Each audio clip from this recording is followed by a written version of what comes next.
Muy buenos días, queridos hermanos y amigos que tendrán la posibilidad de escuchar estas reflexiones. Queremos nuevamente encontrarnos para compartir otra vez algún mensaje en la palabra de Dios. Ustedes saben que hemos comenzado a estudiar desde ya una semana atrás el tema de las cartas a las 7 iglesias referidas en Apocalipsis capítulo 2 y capítulo 3. Empezamos la entrega anterior con la carta a la iglesia en Éfeso, y ahora vamos a enviar la carta a la iglesia Esmirna, una carta cortita que está situada en Apocalipsis capítulo 2, versículos 8 al 11, que vamos a leer. Dice así la palabra de Dios: y escribe al ángel de la iglesia en Esmirna, el primero y el postrero, el que estuvo muerto y vivió, dice esto: yo conozco tus obras y tu tribulación y tu pobreza, pero tú eres rico, y la blasfemia de los que se dicen ser judíos y no lo son, sino sinagoga de Satanás. No temas en nada lo que vas a padecer. He aquí el diablo echará a alguno de vosotros en la cárcel para que seáis probados, y tendréis tribulación por 10 días. Sé fiel hasta la muerte, y yo te daré la corona de la vida.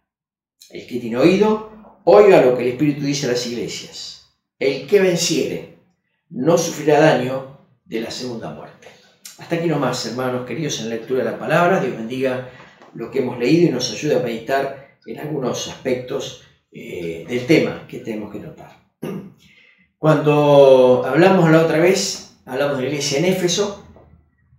Dijimos que era una iglesia cuyo problema era que había dejado su primer amor, pero en esta corta carta no tenemos ningún tipo de reprensión por parte del Señor, como lo veremos luego cuando estudiemos la carta a Filadelfia. Esmirna es la carta a una iglesia que sufre. No temas en nada, dice, lo que vas a padecer. Era una ciudad situada en lo que hoy es Turquía, que en la época del Imperio Romano era una ciudad importante, pujante, rica, pero tal cual leímos, aquí había una iglesia pobre, materialmente hablando. Seguramente esta iglesia se originó por el testimonio de los hermanos de Éfeso, ubicado a unos 60 kilómetros del lugar. Así que el trabajo de estos hermanos ha permitido que allí se ubicara una iglesia. Pero el mismo nombre, Esmirna, habla de una iglesia que está en una situación de amargura. Viene la palabra Esmirna de la palabra mirra, que significa amargo o sufriente. Ustedes recuerden que cuando los magos llevaron su presente al niño Jesús, le ofrecieron 3 cosas: oro, incienso y mirra. San Mateo capítulo 2. El oro es figura de la divinidad. Al ofrecer oro reconocían que era un ser divino. El incienso se asocia a las oraciones de los santos, a la actitud intercesora. Y aquí también el incienso habla de la actitud de Cristo como sacerdote. Él intercede por nosotros ante Dios.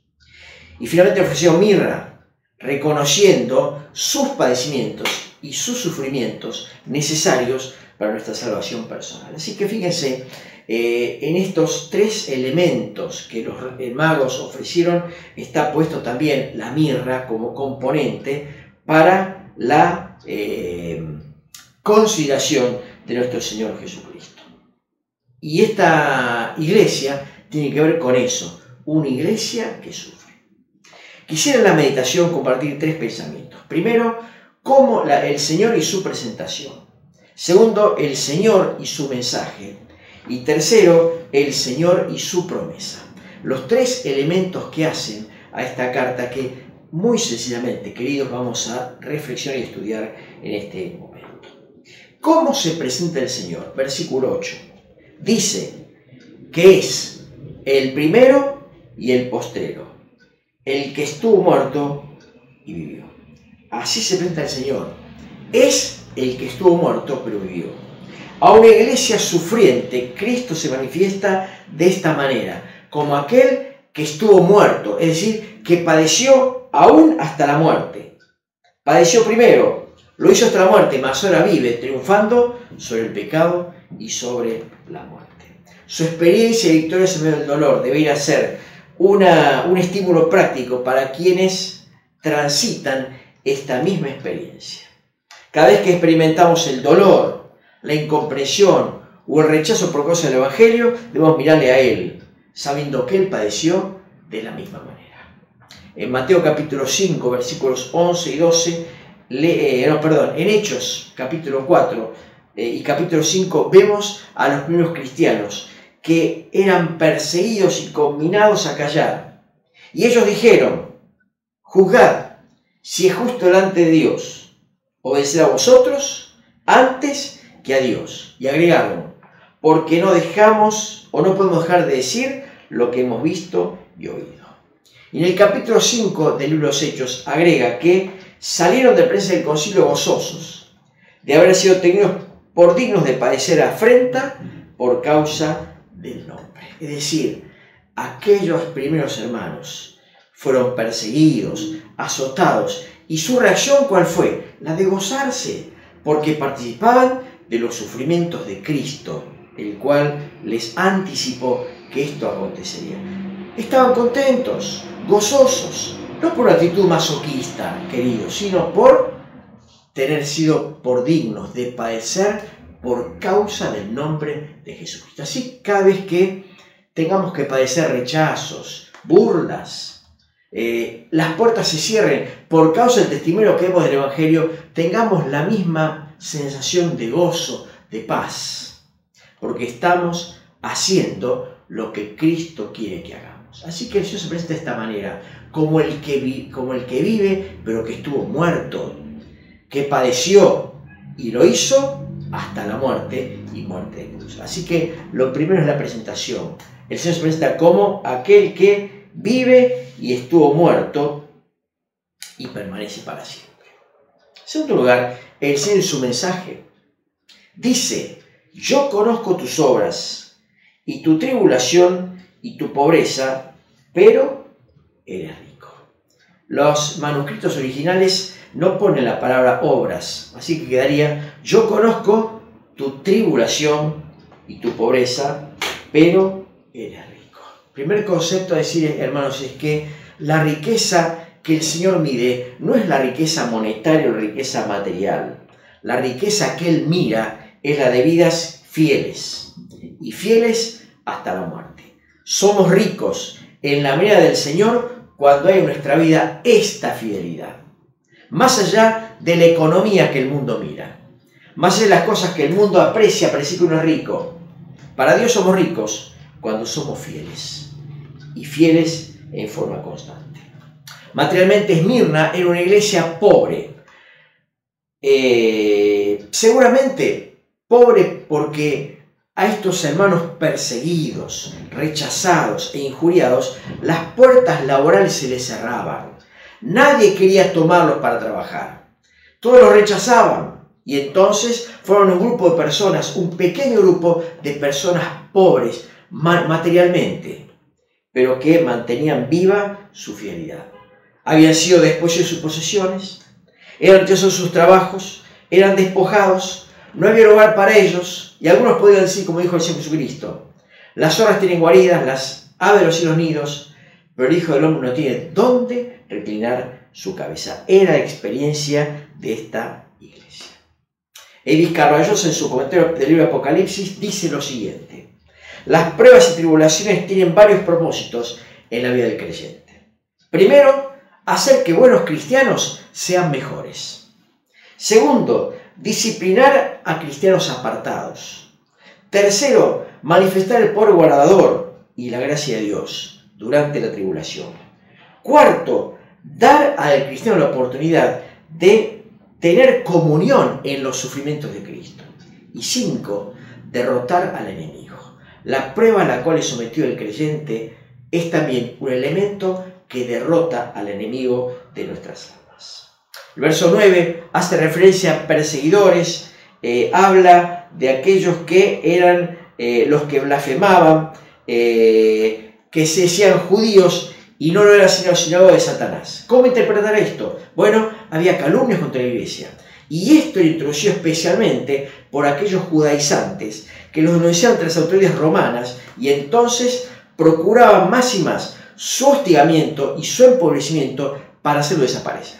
Así que a esto se refiere la expresión que, hablando de aquellos que no son judíos, sino que son sinagoga de Satanás, con conductas esclavizantes e injuriantes para intentar afligir al pueblo de Cristo.